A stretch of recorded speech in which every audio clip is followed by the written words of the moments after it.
মানুষের দুর্ব্যবহারে কষ্ট পাবেন না।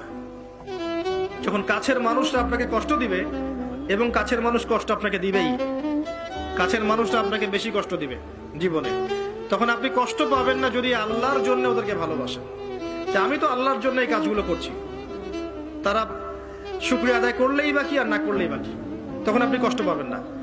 দুইজন ব্যক্তি যারা আল্লাহর জন্য পরস্পরকে মহব্বত করে, এই দুইজন মানুষকে আল্লাহ পাক আরশের ছায়া ছায়া দিবেন। পারা যাবে ইনশাআল্লাহ?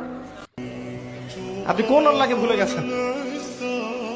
আমি অনেক লেকচারে বলেছি, প্রায় বলি কথাটা, যে আল্লাহ পাক ছাড়া সত্যিকার অর্থে আমাদের আপন বলে কেউ নাই। আমাদের উপরের মহলে, নিচের মহলে, পরিবারে, সমাজে, আত্মীয় স্বজন, স্ত্রী সন্তান অনেকে আছে, সত্যিকার অর্থে আল্লাহর মতো আপন আমাদের কেউ নাই। এরা সবাই যদি আমাদেরকে ফিরিয়ে দেয়, আল্লাহ পাক আমাদেরকে ফেরাবেন না। সেই আল্লাহকে আপন করে নেন, ইনশাল্লাহ পরকালে নাজাত পেয়ে যাবেন, দুনিয়াতেও সুখে থাকবেন। দেখবেন সবাই আপনাকে ছেড়ে চলে গেছে ঠিকই, আপনার মনে শান্তি যে আল্লাহ আমার সাথে আছে।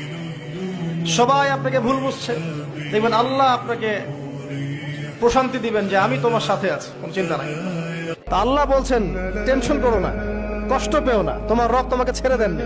বলে সাউফা ইউতিকা রাব্বুকা ফাতারদা, তোমার রব তোমাকে শীঘ্রই দান করবেন আর তুমি সন্তুষ্ট হয়ে যাবে।